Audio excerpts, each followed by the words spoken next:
Antes de seguirmos para o primeiro painel, gostaria de informar que este evento será reconhecido como ação de curta duração pela Direção-Geral de Educação, pelo que todos os docentes inscritos devem confirmar se receberam um e-mail do PNPSE com informações sobre o procedimento a tomar para obter o certificado. Em caso de dúvida, contactar o espaço de informação no resto do chão. Na contracapa das pastas podem encontrar post-its para escrever um comentário sobre o evento que nos poderá deixar na árvore que se encontra na recepção. Agradecemos agora a presença em palco da professora doutora Fernanda Viana, do Instituto de Educação da Universidade do Minho, e da professora doutora Yolanda Ribeiro, da Escola de Psicologia da Universidade do Minho, bem como do Dr. Ricardo Pinto, coordenador do IPATI AMAT, e dos alunos e professores do agrupamento de escolas da Comunidade Intermunicipal do AVE, que nos irão apresentar neste primeiro painel da manhã as dinâmicas de um território de leitura à matemática. O painel será moderado pela doutora Hermínia Viegas, diretora do Centro de Formação Adolfo Portela, de Águeda, e será comentado pela doutora Conceição Aleixo, do agrupamento de escolas de São Bruno de Oeiras.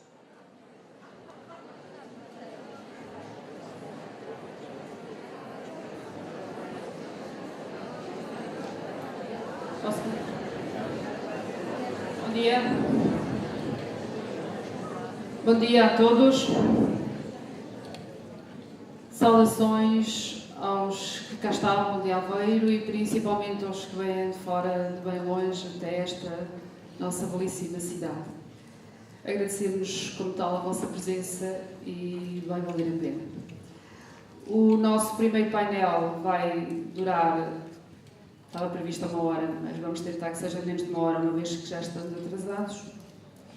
E é composto por duas apresentações.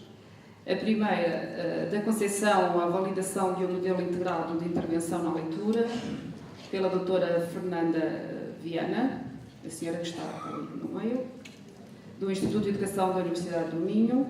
A doutora Fernanda Viana é doutorada em Psicologia da Educação pela Universidade do Minho, professora associada no Instituto de Educação da Universidade do Minho, onde, para além da lecionação de diversas unidades curriculares, tem orientado estágios de psicólogos, educadores de infância e professores do primeiro ciclo de ensino básico. Tem coordenado vários projetos de investigação nas áreas de desenvolvimento da linguagem e da aprendizagem e promoção da leitura e orientado teses de mestrado e de doutoramento na área da psicologia e das ciências da educação.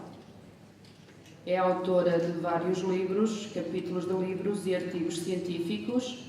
Integra a equipa responsável pela criação da plataforma Ainda Estou a Aprender. É diretora adjunta do Centro de Investigação em Estudos da Criança e detentora de 4 prémios atribuídos à sua produção científica. A segunda apresentação deste nosso primeiro painel vai ser feita pelo Dr. Ricardo Pinto, IPATI AMAT. Dr. Ricardo Pinto é licenciado em Matemática e Ciências da Computação pela Universidade do Minho, é mestre e doutor em Ciências da Educação e tem uma especialização em Tecnologia Educativa pela Universidade do Minho.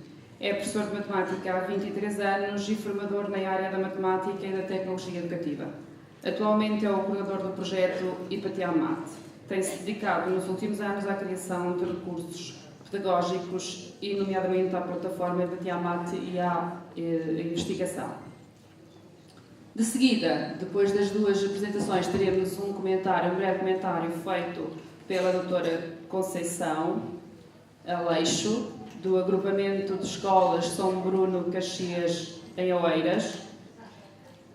A doutora Conceição Aleixo é professora de Educação Especial, é mestre em Psicologia Educacional e doutorada em Didática, com pós-graduação em Gestão de Bibliotecas Escolares e em Informática e Educação pela Universidade de Lisboa. O seu exercício profissional inclui também a docência no ensino básico e no ensino superior, nomeadamente na formação inicial e especializada de professores. É autora e coautora de várias publicações nas áreas da aprendizagem escrita e da avaliação das aprendizagens. O tempo é curto, eu agradecia que fossem rigorosos e sucintos e darei indicações um pouco antes de terminar cada um dos vossos tempos. Muito obrigada.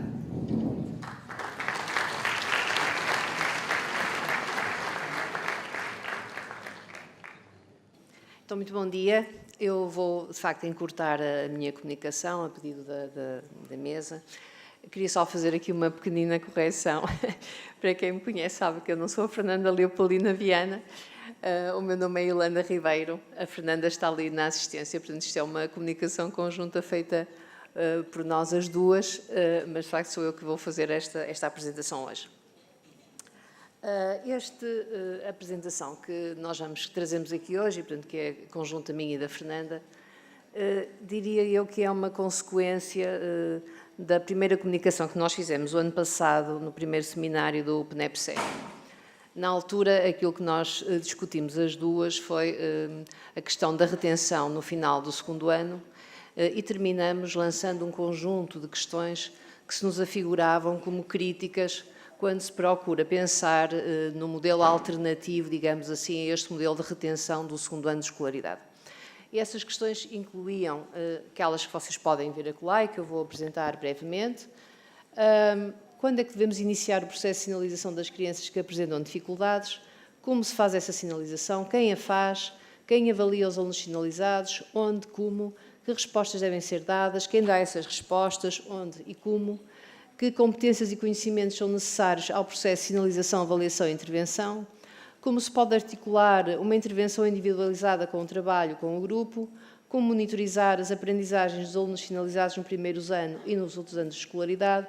Como maximizamos os níveis de competência de todos os alunos e em que circunstâncias se justifica a retenção de um aluno?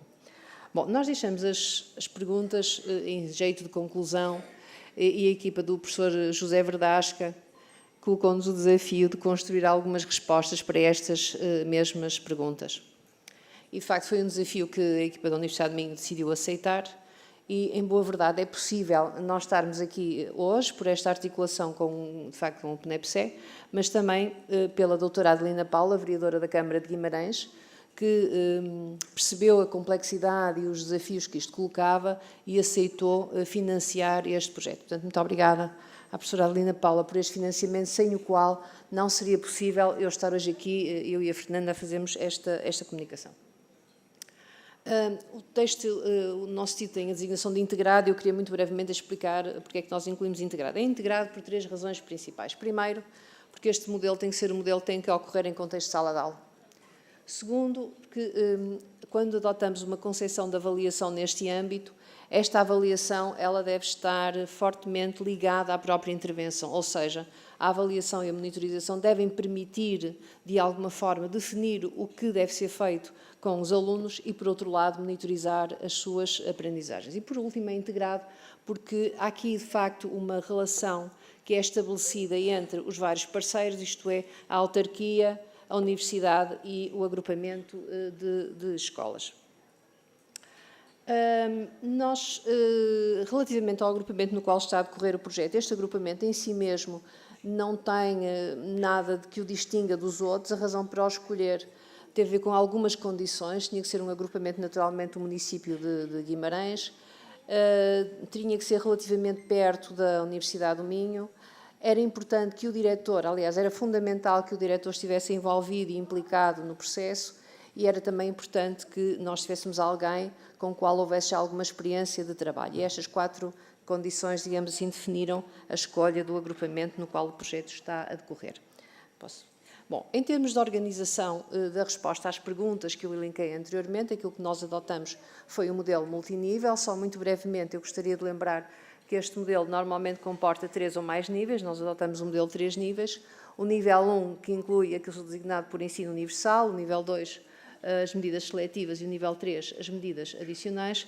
E o que distingue cada um dos níveis é que o nível 1 é dirigido para todos os alunos, o nível 2 para os alunos que apresentam em risco e que não respondem bem às medidas de ensino universal, e o 3 a quem não responde bem às medidas de nível 2. Significa isto que quando nós pensamos, de facto, na questão do integrado e como responder às últimas perguntas que faziam parte daquela lista, a primeira resposta tem que ser naturalmente no nível 1. A investigação internacional mostra que um ensino de qualidade no nível 1 reduz as taxas de dificuldades ou das crianças em risco de terem dificuldades de 20% para 10% e, portanto, este tem que ser necessariamente o primeiro nível, digamos assim, de ação. Os modelos multinível são modelos complexos, eles incluem algumas componentes que são absolutamente essenciais ao nível da avaliação, no nível 1 e no nível 2. Na avaliação são distinguidos 4 aspectos fundamentais: a existência de provas de rastreio, a monitorização das aprendizagens, o diagnóstico, a avaliação dos resultados. O nível 1 pressupõe, portanto, tudo aquilo que se designa medidas universais, a transferência do conhecimento científico para o contexto de sala de aula, de modo a introduzir inovação nas práticas que são usadas no ensino. E o nível 2, o recurso a programas que estejam validados. Bom, adotar um modelo multinível, de um ponto de vista conceptual, é, enfim, uma opção relativamente fácil, diria eu, de fazer. As dificuldades começam nos passos a seguir. E começam nos passos a seguir porque, quando nós olhamos a realidade internacional, os modelos multinível são acompanhados, ou foram acompanhados, do desenvolvimento de um conjunto de provas, quer de rastreio, quer de monitorização. Provas essas que nós não temos ainda disponíveis em Portugal, temos algumas provas, de facto, já estandardizadas de leitura, mas este é um primeiro problema com o qual nos debatemos e o modo como o resolvemos eu vou explicar já a seguir. Um segundo desafio também que se coloca, para além de não termos propriamente provas já disponíveis para fazer este trabalho, prende-se com o tempo, ou seja, as avaliações que um modelo como este incorpora não pode ser muito demorado. Nós não podemos passar todo o tempo em avaliações e depois, sem a seguir, ser possível intervir. Portanto, o que eu gostaria um pouco de partilhar com vocês foi o tipo de trabalho que nós fizemos a este nível, ao nível da adaptação e de construção de materiais de avaliação, e refletir, muito brevemente, o meu tempo foi reduzido, mostrar como é que isto depois se traduziu também em termos das práticas em contexto de sala de aula. O que nós temos aqui é a sistematização de todas as provas que foram usadas do 1º ao 4º ano de escolaridade. Eu gostaria de referir que o projeto focava sobretudo no 1º e no 2º ano, no entanto, entendeu-se que, enfim, por ser o 1º ano, que faria sentido fazer a avaliação em termos de rastreio a todos os alunos e, portanto, todos os alunos do 1º ao 4º ano foram então avaliados no início do ano letivo. Eu vou começar com o 2º, 3º e 4º ano, foi menos complicado, diria eu, de sistematizar, e depois passarei ao 1º ano. No 2º, 3º e 4º ano, são as 3 colunas que estão em cima com o texto a negrito. Nós avaliamos 3 componentes fundamentais: a compreensão do texto ouvido, do texto lido e a fluência de leitura. Optamos, neste caso, por utilizar provas estandarizadas de leitura já existentes em Portugal e tomamos critério de sinalização de crianças em risco, também uma orientação internacional, que é de considerar o número de crianças, as crianças que têm um desvio padrão abaixo da média em termos de resultados. No que diz respeito à avaliação da fluência de leitura, nós introduzimos também uma mudança ao modelo clássico de avaliação. Normalmente, esta competência é avaliada através da leitura de um texto ou de 3 textos durante 1 minuto cada um, portanto 3 minutos por criança, seguindo-se o cálculo do número de palavras lidas corretamente neste período. Na nossa preocupação, de facto, de reduzir o tempo, nós fizemos um ajuste e esse ajuste passou por cada criança ler uma frase e ela ser cotada simplesmente em termos de leitura como adequada ou a melhorar nas 3 componentes: velocidade, precisão e expressividade. Já no que diz respeito ao 1º ano, o 1º ano é particularmente complicado. Porquê? Porque as competências que é suposto avaliar à entrada do 1º ano são todas de aplicação individual, e a aplicação individual tem um custo em termos de tempo muito grande. E, portanto, a nossa preocupação foi inovar, digamos assim, dentro daquilo que seria o modo dentro do modo como se avaliam estas competências e fazê-lo de uma forma coletiva. O que nós temos aqui foi a primeira adaptação que fizemos. Uma das competências que se sabe que é facilitadora está relacionada com o número de letras que a criança conhece à entrada do 1º ano. Normalmente é sempre individual, que nós temos que construir uma folha parecida com esta. À criança é dito: coloca o teu dedinho esquerdo no urso e com o lápis, dizemos agora rodeia a letra U, H, L e assim sucessivamente. Os bonequinhos que aparecem de lá têm apenas uma única função, que é ajudar a criança a manter o olhar sobre a linha, enfim, na qual ela deve estar a responder. No que diz respeito ao conceito acerca do impresso, o procedimento é o mesmo, isto já é uma prova coletiva. Aquilo que nós avaliamos são os conhecimentos que a criança tem em termos de leitura e de escrita. Os itens são variados, em alguns é pedido um número, noutros qual é a primeira letra, outra letra, a última palavra, o que é que está escrito à mão, o que é a primeira letra, enfim, qual é o nome de alguém.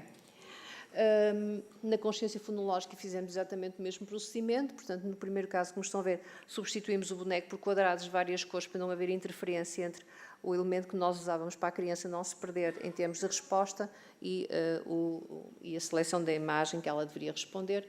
E, por último, incluímos também uma tarefa de escrita inventada, era pedido à criança para ela colocar, no primeiro caso, o dedo na abelha e depois para ela escrever como imaginasse a palavra pera. Esta prova é cotada em função do número de correspondências corretas entre o som e a letra que a criança escolhe para o representar. Se a questão do rastreio é uma questão complexa, a questão da monitorização ainda, diria eu, é mais complexa. Quais foram as soluções que nós decidimos? Bom, em primeiro lugar, nós não temos propriamente provas de rastreio, de monitorização, e, portanto, optamos por fazer provas baseadas no currículo.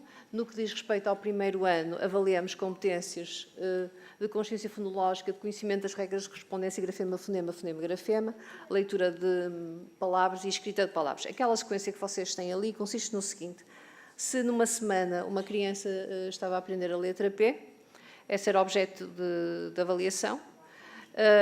Se estava a aprender a letra T, significa que da semana tinha aprendido a P, e em cada semana nós repetíamos sempre o ciclo. Portanto, as avaliações eram semanais, naquela lógica. Semana 1 PT, semana 2 TL, o que significa que se na segunda semana alguém não tivesse dominado a leitura e a escrita, a aprendizagem da letra T, ela é um indicador de que esta criança precisa, naturalmente, de ter algum tipo de apoio. Portanto, ou seja, a lógica é monitorizar para não permitir que a criança fique com aprendizagens por efetuar.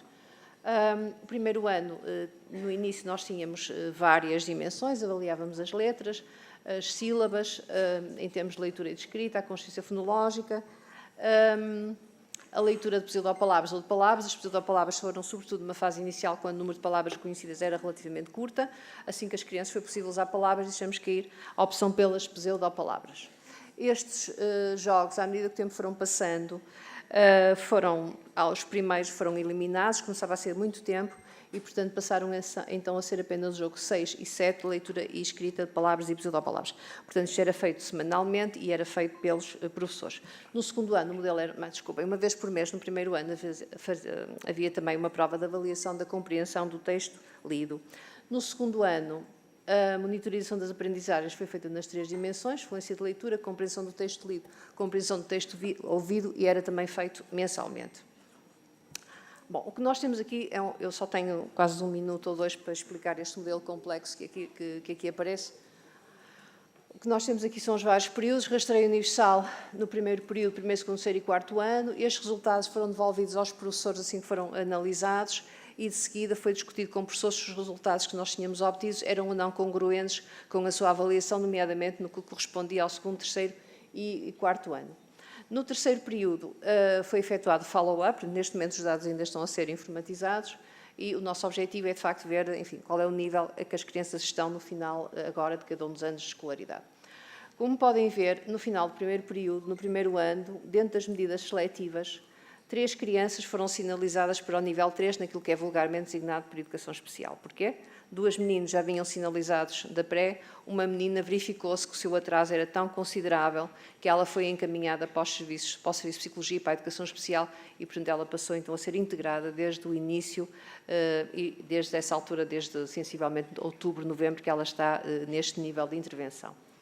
No nível 1, para o primeiro ano, o que nós tivemos a trabalhar de modo sistemático foi um conjunto de atividades a realizar em contexto de sala de aula, dirigidas para a compreensão do texto ouvido, para o ensino das regras de correspondência grafema-fonema, fonema-grafema, e para a automatização da leitura de palavras isoladas e de pequenas frases. Como podem ver também, a partir do segundo período, e estamos a falar sensivelmente de janeiro, fim de janeiro, início de fevereiro, as crianças que foram, como resultado quer da monitorização, quer da avaliação dos professores, foram sinalizadas, foram 11 crianças que foram sinalizadas em janeiro, e desde janeiro que estas crianças começaram a ser acompanhadas no nível 2, ou seja, para além do ensino universal e das medidas que estavam a ser aplicadas, todo o trabalho feito em sala de aula, passaram também a ter uma intervenção só com elas. O mesmo aconteceu com o segundo ano de escolaridade, ou seja, também para o segundo ano foi reorganizado um conjunto de ações dirigidas para o ensino universal no primeiro, desde enfim, na altura em que se iniciou o projeto, e também desde o início do segundo período, desde o início do segundo período, desde janeiro, portanto, assim que tivemos os resultados do primeiro período, as crianças do segundo ano que também tinham um desvio ou que estavam em risco em termos de aprendizagem, todas elas passaram também a ter uma intervenção paralela e complementar àquela que estava a decorrer em contexto de sala de aula. Portanto, acabaram os meus 15 minutos e, portanto, o próximo slide que eu vou prescindir inclui um pouco aquilo que são os nossos desafios e as questões que nós temos pelo caminho, mas eu tenho isto aqui para discutir, portanto, acabado este tempo, se entenderem, eu depois poderei responder às questões que me quiserem colocar. Muito obrigada pela vossa atenção.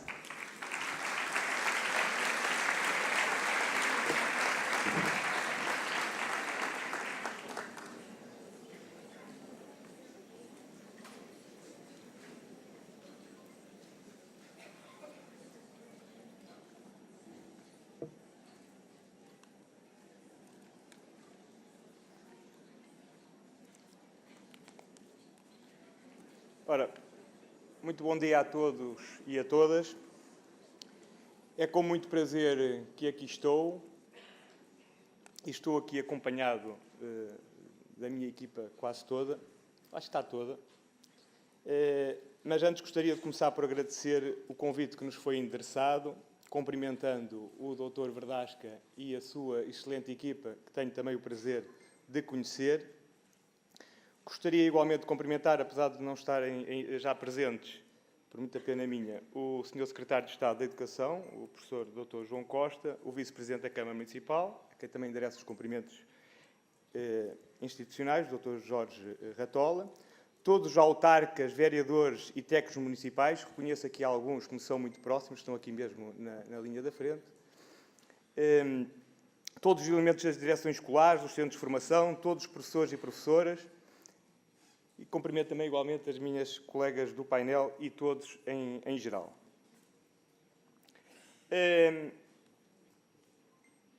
Venho aqui hoje falar do projeto Ipatiamat e venho apresentar o projeto e falar também de alguns resultados que, entretanto, nós fomos recolhendo da implementação deste projeto. Mas antes gostaria de vos dizer que este é um projeto que me tem colocado, isto pode parecer um bocado não apropriado o momento, mas eu vou aproveitá-lo. Este é um projeto que me tem provocado alguns problemas a nível pessoal. E porquê? Eu acordo muitas vezes a gritar o nome Hipátia. E a minha mulher não se habituou ainda muito bem à ideia de vez em quando acordar de noite e a gritar Hipátia, Hipátia, Hipátia. Ora, o nosso projeto chama-se Ipatiamat. Eu já lhe expliquei que este é um amor que já dura alguns anos, ela foi difícil ela perceber que já dura alguns anos e que é para se manter. No entanto, isto vai ter um final feliz, com certeza. No entanto, para que ela se habituasse à ideia, eu expliquei-lhe que o Ipatiamat é inovação, é qualidade, é sucesso escolar, é tecnologia, é mudança, é colocar o aluno no centro da aprendizagem, é alegria, é matemática, é criatividade, é recursos interativos, é cálculo mental e, sobretudo, é amor. Portanto, o projeto Ipatiamat é um projeto com diferentes vertentes, eu irei aqui apresentar algumas delas, que trabalha a matemática e capitaliza o gosto natural que os alunos têm por ambientes digitais e tendo também em consideração o papel que o aluno tem, sendo ativo e agente na construção do seu conhecimento. Eu gostaria só que vocês retivessem a primeira frase que ali está, Ipatiamat, Ipatiamat, estou seguro, sou da escola do futuro. Quase que me apetecia cantar, mas não vou.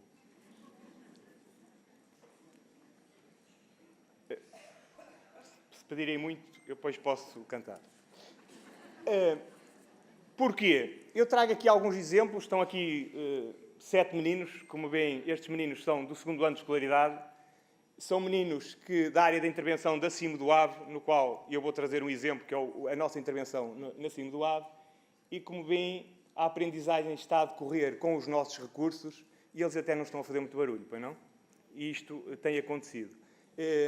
Tenho aqui atrás de mim o professor Vítor, que é um dos professores que implementou o projeto na CIM do Ave, numa das suas escolas, neste caso em Faf. Tenho aqui as mediadoras, que depois irei falar mais qual é o papel das mediadoras neste contexto. Porquê? Vamos aos porquês. Porque o aluno, já referi, tem hoje um papel, ou deve ter um papel ativo e agente na construção do conhecimento. Porque os alunos não aprendem da mesma forma que nós aprendemos no passado e há que rever o modelo. Porque devemos capitalizar o gosto natural que os alunos têm por estes ambientes. Eu sei que muita gente me pediu para eu não dizer isto, mas eu vou dizer. Mas a verdade é que muitas vezes os nossos filhos, quando nascem, já nascem com o dedo a apontar para o tablet. Eles já nascem bem preparados para. E então o que acontece muitas vezes é que se lhe põe um computador à frente, eles vão lá com o dedo. Porque o computador para eles é uma coisa que eles não entendem muito bem. Porque sempre que intervimos, o brilho dos olhos dos alunos, eu agora pedi aos alunos para que os olhos brilhassem. Brilham agora? Obrigado. E a sua envolvência na tarefa, acho que está aqui notória, a envolvência na tarefa é bastante notória. Porque quantos mais recursos, e bons recursos, importa aqui referir que os recursos têm que ser bons, têm que ser validados, e eu também tenho aqui a minha equipa de Coimbra, e tenho que dizer esta palavra, são duas professoras que estão jubiladas, podiam estar no seu recanto, mas não, estão jubiladas, que é a professora Dina e a professora Emma, e que fazem este trabalho de validação científica do nosso projeto. E então, quantos mais recursos e mais variados, mais rica é a nossa aprendizagem. Eu vou só muito sumariamente, porque também tenho pouco tempo, obrigaram-me a fazer contas de cabeça, porque eu tinha não sei quantos slides reservados, já tinha os segundos todos planeados, entretanto encurtaram-me o tempo, e quem me conhece sabe que eu falho sempre no tempo. Então eu vou tentar não falhar e vou avançar aqui alguns slides. Vocês vão pensar que eu estou muito rápido, mas não estou. Não vou acelerar aqui. Então, o projeto nasceu em 2012, daí a preocupação da minha mulher, porque é um amor que já dura há bastante tempo. É destinado do primeiro ao nono ano. No entanto, nos últimos anos nós temos-nos focado no primeiro e segundo ano de escolaridade, também seguindo orientações do Ministério da Educação. É dirigido a alunos e a professores do ensino básico. É um casamento feliz entre a matemática e a tecnologia educativa. E quando eu digo feliz, é como qualquer casamento, é feliz às vezes. Usa e abusa dos computadores, tablets e smartphones, não se esgota neles, mas usa-os e capitaliza o gosto que os alunos têm por este tipo de recursos. E tem um objetivo, que não é só aquele, é a promoção do sucesso escolar, mas também a forma como a gente atinge esse sucesso escolar, que deve ser com qualidade. E nós apostamos, então, em atingir essa promoção do sucesso escolar, mas com uma qualidade que depois seja visível nos anos seguintes. Eu vou avançar então este slide, que são os objetivos do projeto. Vou só avançá-los, mas estão ali. É a promoção do sucesso escolar, capitalizar o gosto natural que os alunos têm por este tipo de ambientes. A formação, nós este ano demos 14 ações de formação e mais algumas ACDs de curta duração. Os destinatários, então, são alunos do ensino básico, professores e encarregados de educação. E os recursos necessários, eu até vou avançar este slide muito rápido, senão... Os recursos necessários são, efetivamente, os que estão aqui, mas não se esgotam nestes. Escolas que tenham projetor e um computador de secretária podem muito bem aplicar o nosso projeto. Claro que não tiram 100% das potencialidades do projeto, mas podem utilizar. Então, nós temos uma versão ideal, uma versão desejável e uma versão minimalista. Claro que a que eu ia trazer aqui hoje foi a ideal, um menino, um tablet. Mas podia não ser. E vamos só ver, então, o Hipatia Mate em ação.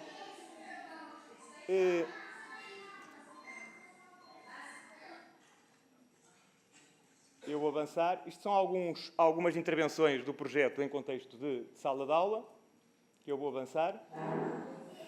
Aqui temos uma das componentes, que é o treino das competências de cálculo mental.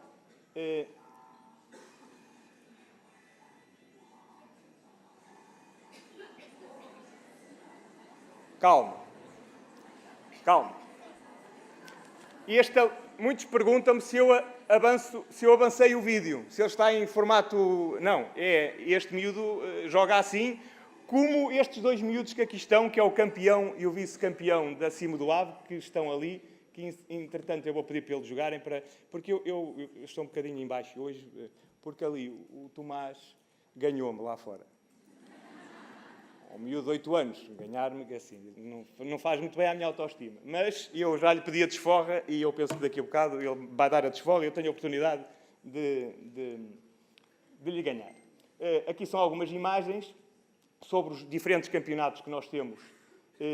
Este campeonato que temos aqui, aquilo é só um espelho. Conseguimos meter 800 pessoas num sábado de manhã num multiusos para trabalhar competências de cálculo mental. Não foi para assistir a um concerto de Bruno Mars, mas quase. 800. O nosso objetivo para o ano é tentar dobrar. Sei que a doutora Adelina Paula vai ter que reservar o multiuso de Guimarães para que a gente tente dobrar e convido já desde já a todos, depois é só informarem-se qual é a data. Temos então aqui o campeão do... Tomás, levanta-te, faz favor. Põe-te em pé, põe-te, Tomás. Este é o campeão.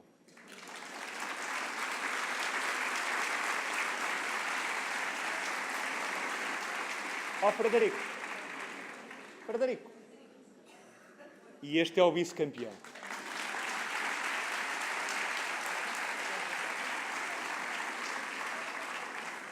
Ora, já que estamos a bater palmas, por trás de 2 grandes alunos também existem professores. E está aqui um professor, um super professor, sou o Vítor.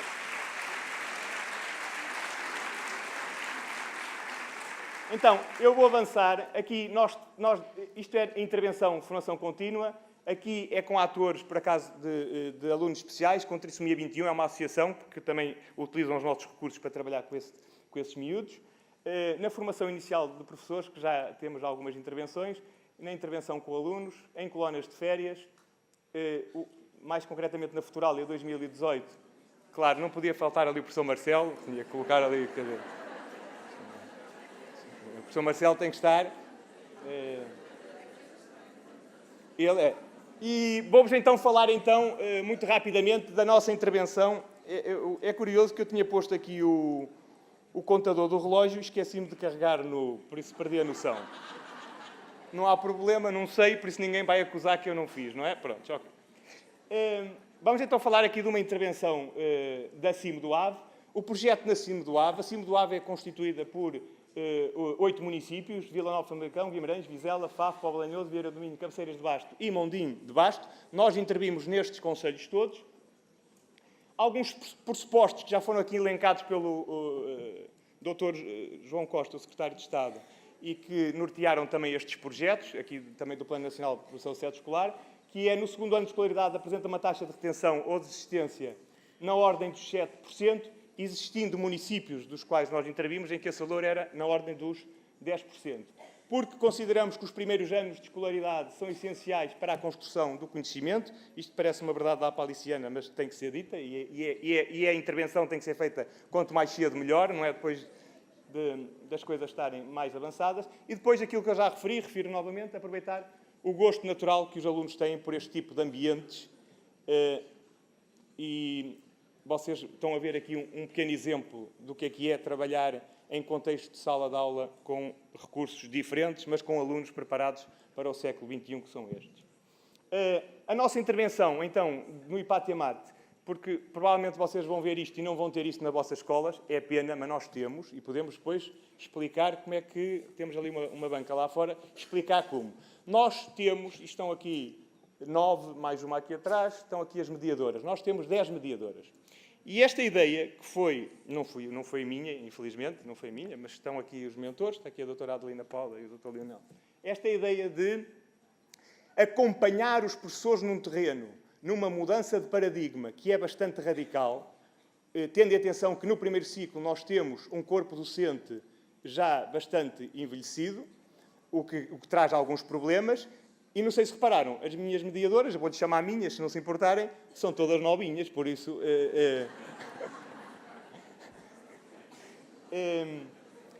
Então, a operacionalização foi feita desta forma.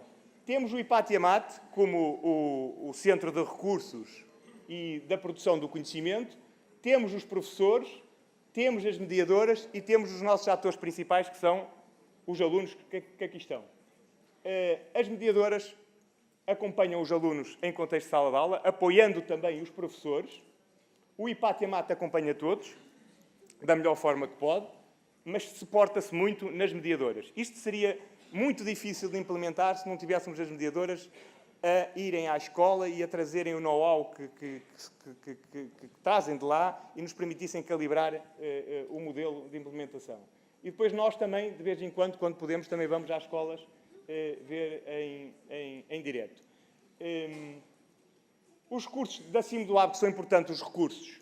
Como verificam através desta tabela, não temos a versão tablets em todos, mas temos a versão minimalista em todos os municípios e para o ano este quadro de certeza que está alterado porque os municípios estão a fazer um investimento bastante considerável nesta área. Alunos por município.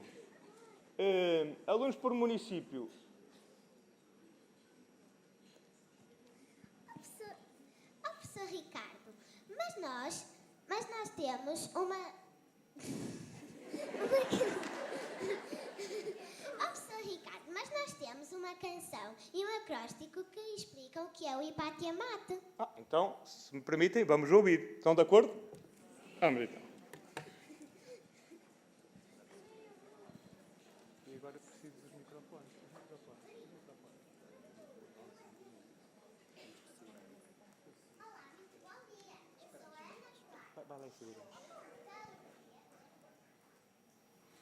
Olá, muito bom dia. Eu sou a Ana Clara. É com muita alegria que hoje estamos aqui em Aveiro para assistir e participar no 2º Seminário Nacional do Plano Nacional do Processo do Sucesso Escolar. A nossa turma 5 do 2º ano da Escola EB1 Santo, do agrupamento de escolas Professor Carlos Teixeira de Faf, está envolvida na ação de formação-aprendizagem da matemática com a utilização de recursos tecnológicos IPAT e MAT. Ao longo deste ano letivo, viajamos pelas apps, pelos jogos e outras aplicações desta plataforma muito especial. Viajamos na escola, em casa, no carro e um pouco por todo lado. Aceitamos o desafio e estamos a construir o nosso futuro com o IPAT e a MAT. E hoje estamos aqui para vos mostrar como vivemos e sentimos o IPAT e a MAT através de um acróstico e de uma canção. Ouvidos à escuta, ouçam com muita atenção.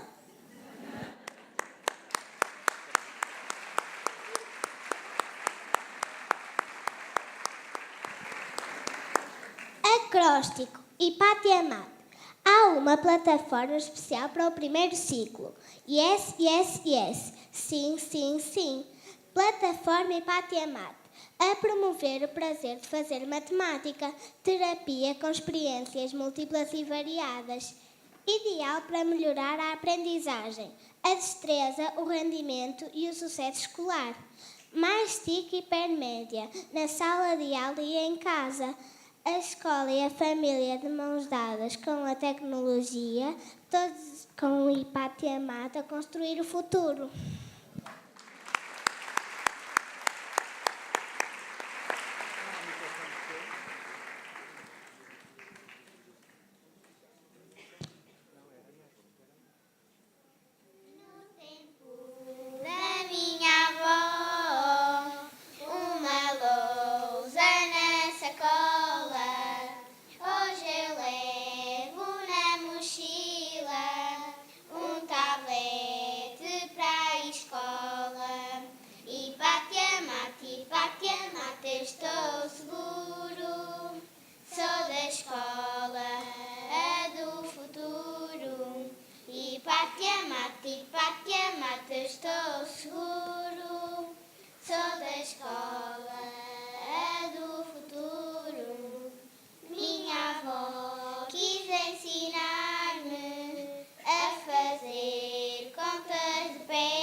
Bem, mais uma vez, o brilho nos olhos dos meninos foi evidente. Eu vou terminar, porque estou a ser pressionado, muito pressionado mesmo, para terminar, mas vou terminar.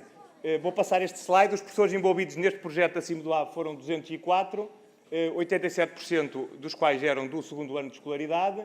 Estas são as professoras mediadoras que estão por aí, estão aqui, estão bem identificadas.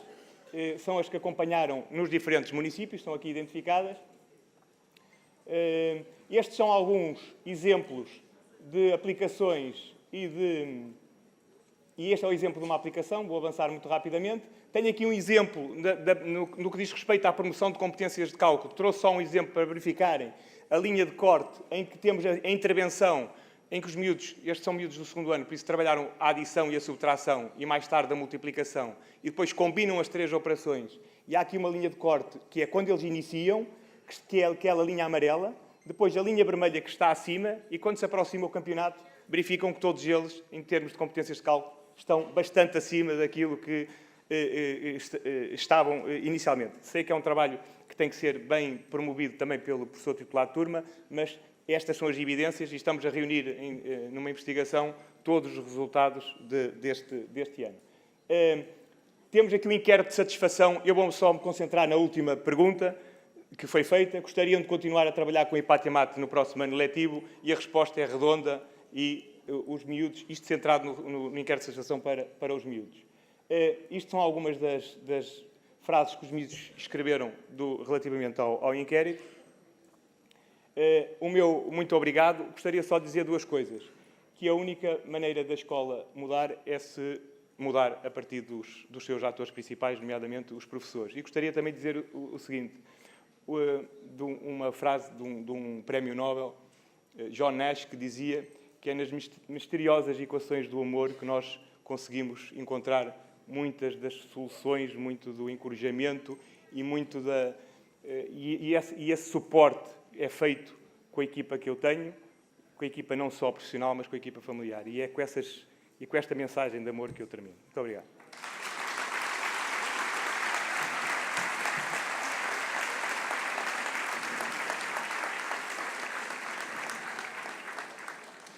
Obrigada, doutora Yolanda. Obrigada, doutora Fernanda. Doutor Ricardo, tem que cantar. Estava a dizer que não há tempo. Pronto. Então, doutora Conceição, faz favor, vai fazer um pequeno resumo.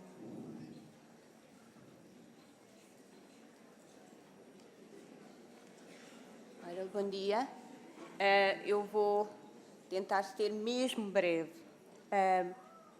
No fundo, usar este tempo de comentário de final de painel também me proporcionou a mim um tempo de olhar a minha participação no programa, não ligado à estrutura central, mas enquanto professora bibliotecária numa escola do Concelho de Oeiras. E, de facto,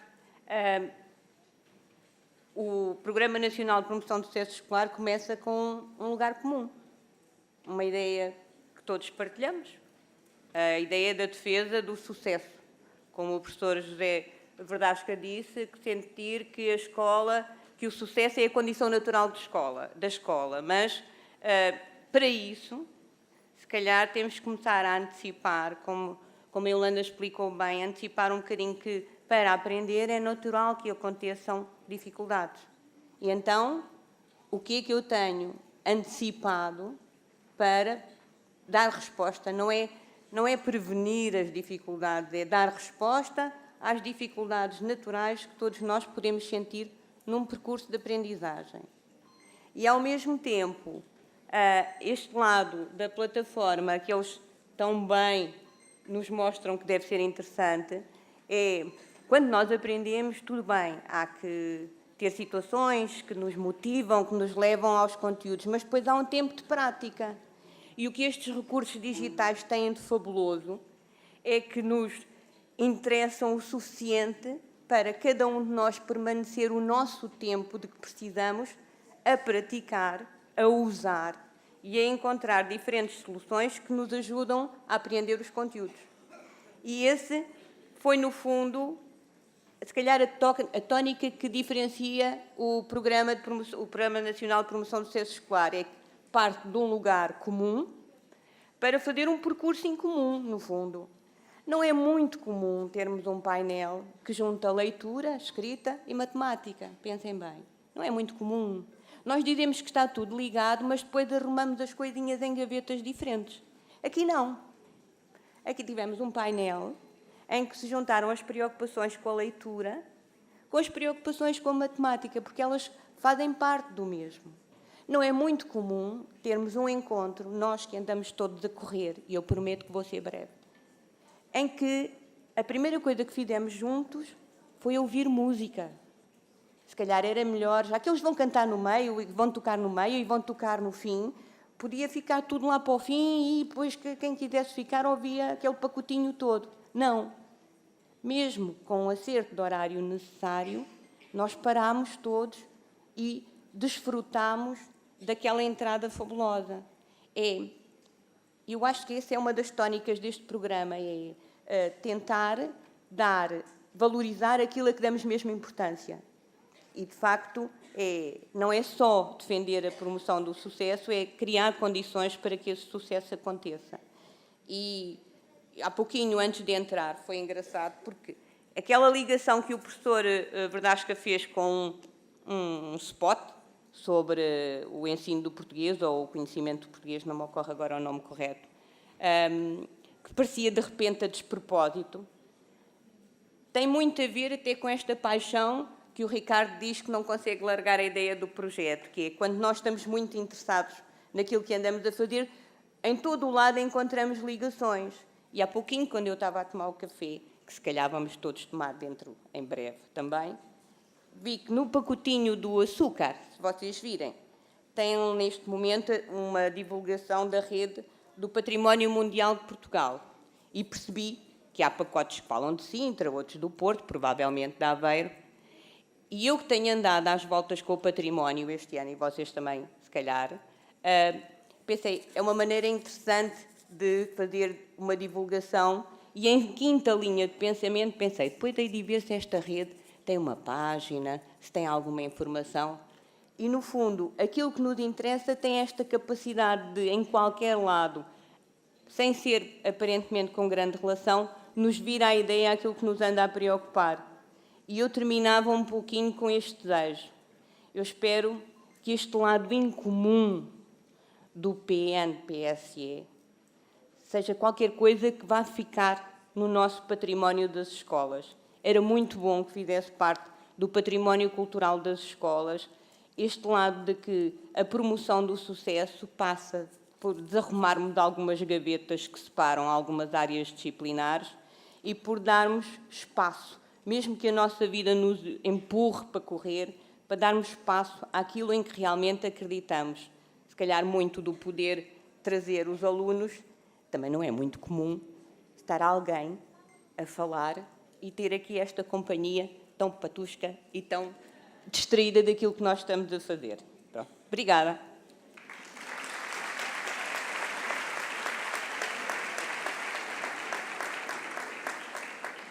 Bom, 20 minutos para um cafezinho. Muito obrigada a todos.